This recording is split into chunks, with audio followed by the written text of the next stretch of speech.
Did you know that there are 13 different question types on the Duolingo English Test? Well, now you do. And if you're taking your Duolingo English Test soon, learning about each of these question types is a great starting point for your preparation. And that's what this video is for. I'm going to go over each of these different question types and give you some quick and easy tips and strategies to help you ace them. But very quickly, if you're new here, hi, I'm teacher Luke from DETready.com. Head over to the website to find lots of tools and courses to help you prepare for your exam. Now back to this video, let's get started by looking at the first reading question. It's called Read and Complete. For this question type, your job is to read a passage and fill in the blanks. The passages are quite short, normally around 100 words or a bit less. And usually they will be between 8 and 10 words, which you have to complete. Most of the passages I've seen have been non-fiction, so factual reporting, but there might be some fiction-based or story-based text in there as well. Let's talk about some quick tips and strategies. It's very important that you read the title and the first and last sentences before you begin typing. The reason being is that the title and the first and last sentences will be complete. There will be no gaps in these sentences. So by reading those first, you'll get an understanding of the context and the topic of the passage. This will help you to activate your vocabulary related to the topic to complete the blanks. My suggestion is that you complete all of the words you know first. So read it through and type out the words you are sure and you are confident you know. At the start, I don't recommend you waste time thinking about the words you are not sure of. Just complete the ones you are confident you know. And once you've completed it once, you read the passage again and try to fill in the words you missed. And you use context clues to help you to complete the gaps of the words you don't know. Context clues could be topic information or grammatical knowledge. Some of the words in these passages will be content words and others will just be grammar words like who, which, that. So use both the topic information and your grammatical knowledge to complete the gaps. Next up, we have read and select. This is the vocabulary question and it looks like this on the exam. Your job is to select the real English words out of this list. This list contains real and unreal words. But what is a real word? Well, a real English word is a word with a meaning. So these two words here, heart and dismay, are real words because they have meanings. Whereas these words here on the screen are not real words. They are unreal because they have no meaning attached to them. That's what Duolingo mean by selecting the real words. Some quick tips and strategies. It's very important that you only select the words you are confident are real words. And you should avoid selecting words or guessing words you are not sure of. The reason being is that all of the words in the list, all of the unreal words, could hypothetically be real words because they do follow English spelling rules. But they are not real because there's no meaning attached to them, which means it's impossible just to guess. You have to only select the words you are confident are real words. And to prepare for this question type, you should focus on building your vocabulary. You should be continually learning new vocabulary to improve your English, and that's the best way to do well for this question type. You could also practice on our practice platform on DETready.com. This will help you to learn new vocabulary and also help you to get used to this question type, especially the short time limit. Another tip, which is really important, is that you should avoid selecting all of the words on the list like this here. I quite surprisingly get this question a lot from test takers, like, can I select all the words? And the answer is, of course, no, you cannot. Because if you select some of the unreal words in the list, then of course you will lose some points for that. So just focus on selecting the words you are confident are real English words. Next up, we have listen and type, a dictation question type, and it looks like this on the exam. For this question type, your job is to listen and type out exactly what you listen to. You only have 1 minute to do this and you can listen up to 3 times. Since you only have 60 seconds to do this task, the sentence that you're going to listen to won't be very long. But still, you have to focus on typing exactly what you hear quite quickly because the 60 seconds will go by very fast. Some quick tips. You should type out exactly what you hear. Every single word if possible. But if you're doing it and you miss a couple of words during the listening, just type out as much as you can. The Duolingo test questions are graded on a sliding scale. So the more you can do, the better your score will be. You won't get 0 points if you miss one word. So how to tackle this question type? Well, first you should listen and type out as much as you can Basically, I think all of the key content words. And then for the second and third listening, you want to listen and fill in any gaps in that sentence. And you should use what you have already written in the first listening to guide you. And after you've written, you should use your grammatical knowledge to read the sentence and see if there are any grammatical mistakes. If you can use your grammatical knowledge, then you can fill in any of the gaps that you missed during the listening. Another tip is to actually practice typing quickly. You should begin typing as soon as you listen, just to use all of the seconds available to you. Again, if you need to practice this with the correct time limit, then our website on DET Ready has a tool to help you do that. The next question type is kind of similar. It's called read aloud. So here, rather than listening to a sentence, you have to speak it out loud. And this, of course, tests your pronunciation and overall speaking ability. The time limit for this question type is the shortest on the exam. It's only 20 seconds. So again, the sentence you have to read out won't be that long. I strongly suggest that before you begin reading out loud, you do read the whole sentence silently in your head. Silently is important because you can do that quicker than reading out loud. And since you only have 20 seconds, every single second is important. When you're ready, press record and begin reading out loud. Speak loudly at a natural pace and focus on your pronunciation. And you should know that you can only record your answer once. You can't redo your answer after you've clicked record. Anyway, you only have 20 seconds, so it's really hard to do this more than once anyway. Now let's talk about interactive reading. So interactive reading is a bit different than the other question types we've talked about so far. For each reading passage in interactive reading, you get 5 different question types. On top of that, you do get 2 interactive readings on the test. So you do the whole thing twice. So like I said, there are 5 question types. Let's go through them quickly. The first one looks like this. Here you will read the passage for the first time and you will select the best option for each missing word. There are 5 options per missing word and you select the best one. You should know that you must answer all of the questions here before you can move on to the next question type. The second question type in interactive reading is called complete the passage. The first section of this passage is the same as in the previous question type, so you've already read it. But you are also provided with the second part of the passage at the bottom. And your job is to select the best sentence to go in the middle to complete the passage. The option you select does appear in the text once you've selected it, so you could, if you wanted to, read the whole passage to check that it flows smoothly. Next up, we have highlight the answer. This tests reading for specific information. Basically, you're given a question and you have to find the correct information in the text. Once you've found the correct answer, you simply highlight it. A lot of test takers ask me how much they should highlight. Should they highlight the whole sentence or just a part of it? And the answer depends really. The amount you should highlight really depends on the question. But you should try to answer only what is necessary. So that could be a whole sentence or maybe just 1 or 2 words in a sentence. But just try to focus on highlighting what is necessary. And you should know that you actually get 2 of these questions per reading passage. Moving on to the next one, it's called identifying the idea. Basically, this is a main idea question where you read the passage as a whole and choose what the main idea is.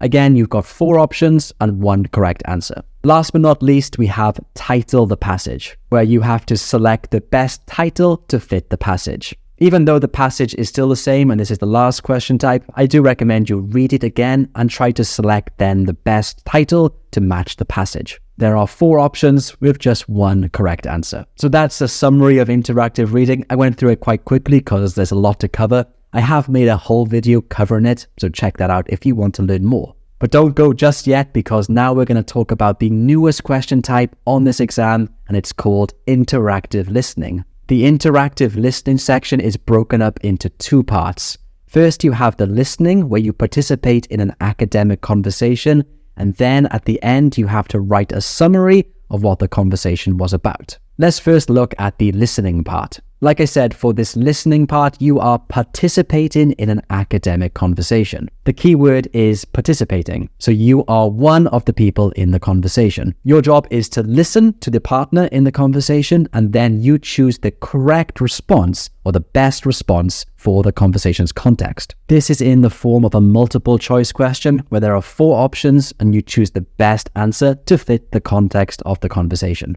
After you've completed all of the questions, you are able to read the whole conversation again. And I highly recommend you do that because the next part of this question type is writing a summary, where you have to summarize the conversation you just had. Now, you only have 75 seconds to write this summary, which obviously is very short, so your answer will probably only be a few sentences long. Just a brief summary. When you write the summary, I recommend you use the first person, like I. For example, I had a conversation with my professor about blah, blah, blah. Now, the reason I recommend you do this is because in the conversation, the listening conversation, you were participating, so you were involved in it. So imagine that is actually you when you're writing your summary. I had a conversation with my professor about. I highly recommend that you write as much as you can within the short time limit, because fluency is part of the scoring criteria when it comes to any writing question on the Duolingo test, and Duolingo measures fluency by how much you can speak or write in a limited time. Writing a lot is very important, and the best way for you to write as much as you can is to learn a structure before you take the test. In my video on YouTube covering this question type, I did teach a structure in depth, but very quickly, just for this video, this is the rundown of the structure. The first sentence can be, who did you talk to and what about? Then you can move on to the details. So what were the ideas discussed in the conversation? And lastly, you could think about the outcome.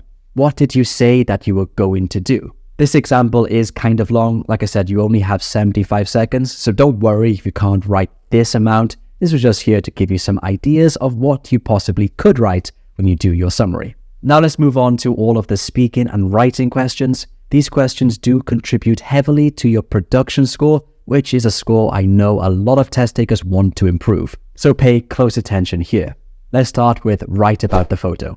For this question type, you have 1 minute to describe a photo through writing. Now, of course, 1 minute is not a long time to write about a photo, so your answer isn't going to be very long. You should try to write one full, complete sentence, but of course, if you're able to, writing 2 or 3 sentences will help you to get a higher score. If those sentences are grammatically correct, that is. So let's take a look at some tips. Firstly, you should look at the photo and analyze it carefully. Take a look at the main subject in the photo. It could be a person, a vehicle, an animal. Think about what they are doing. Also, look at the different items and objects in the photo and where they are located and what is near them. All of this information will help you to describe a photo really effectively. My second tip is really important, and that is for you to learn a structure for writing about a photo before you take your exam. Now, this is really important because describing a photo is not something we do very often in real life, and it can be kind of awkward if you haven't prepared. Learning the structure will help you to generate ideas, and it will help you to write more in this short amount of time. I've made several lessons on this here on YouTube, so go and watch that. But very quickly, the structure I teach looks something like this. You start off with a general overview of the photo, then you go into more details by thinking about these questions.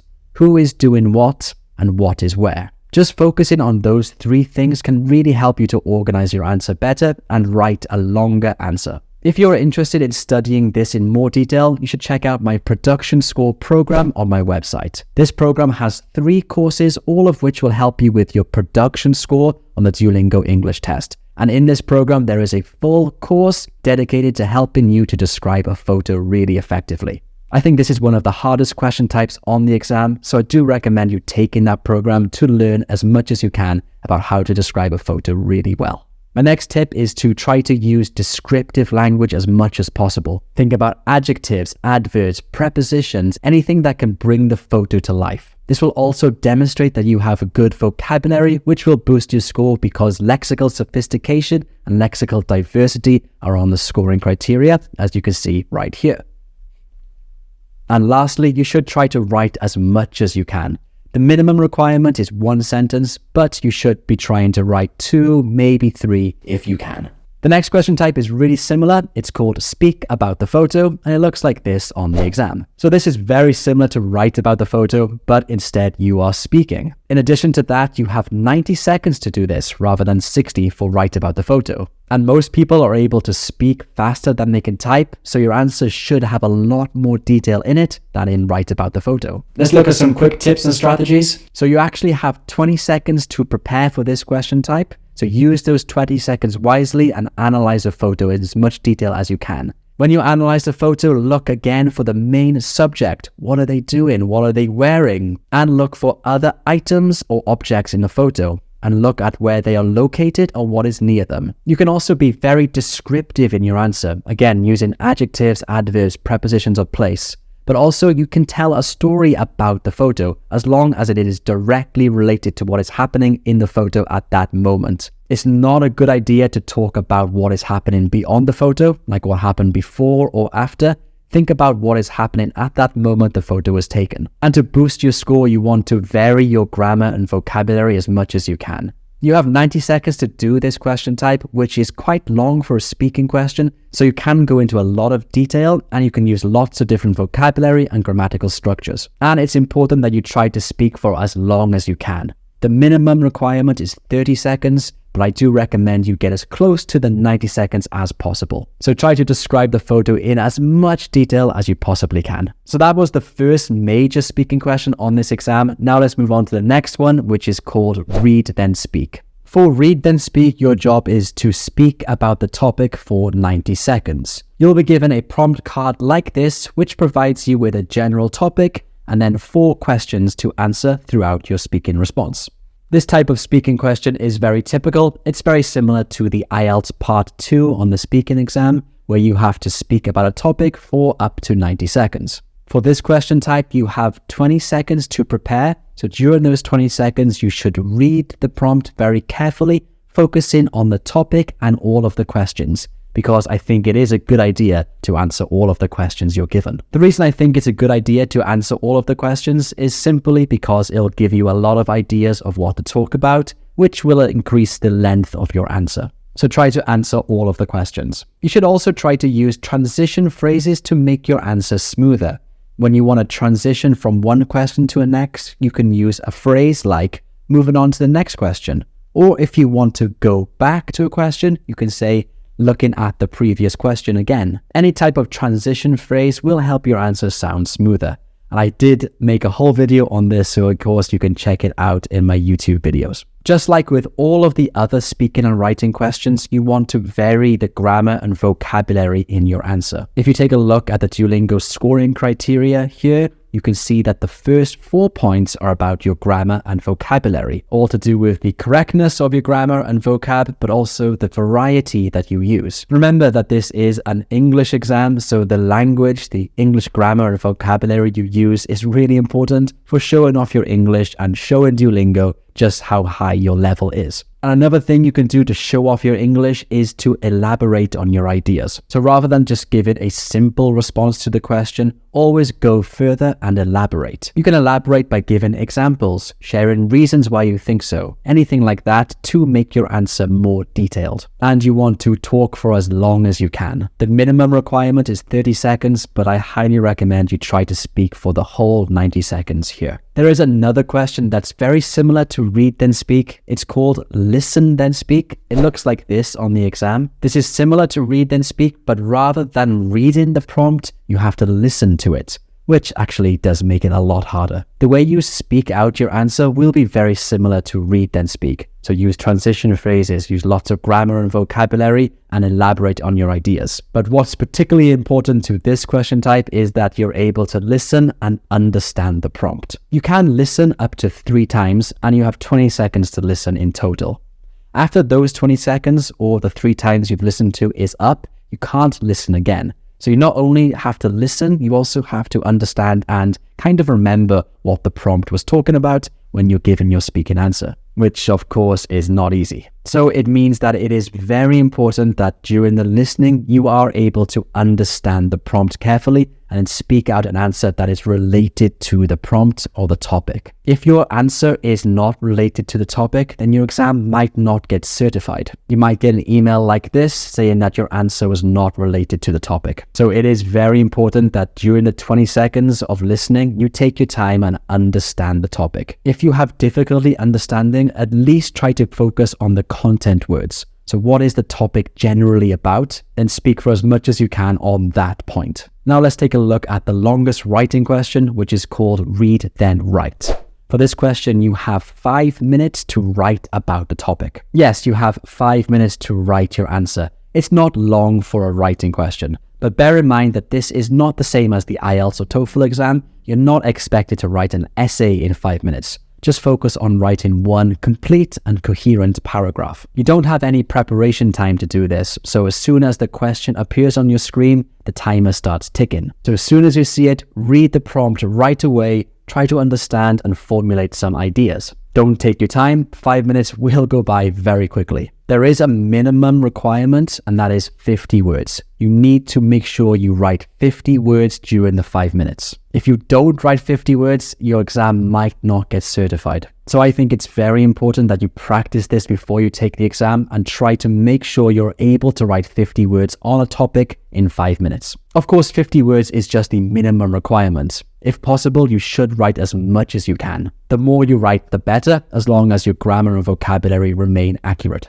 Luckily, you only get this question type once on the exam, but there are 3 different question prompts that you might get. You might get a recount prompt where you have to write about a personal experience, a describe prompt where you have to discuss a situation, and lastly, you might get an argument prompt where you have to give your opinion and argue why that is a good opinion. I cover all of these prompts in my production school program on my website, and I've made lots of videos for you to check for free here on YouTube. During your preparation, I strongly suggest you learn a structure for writing an academic paragraph. This will make your answer more coherent and allow you to write longer in a more organized way. On top of that, if you learn this well, you'll also use lots of grammatical structures naturally in your paragraph. Just very briefly, an academic paragraph consists of a topic sentence, supporting ideas, plus a concluding sentence. There is nuance to each part, but that's the general overview. It's also vital that you use a variety of sentence structures, some simple, some compound, and some complex structures. Compound or complex structures combine 2 or more ideas into one sentence, which is not easy to do correctly all of the time, especially under a time limit. So being able to do that will help boost your score. Just to give you an example, this is a complex sentence.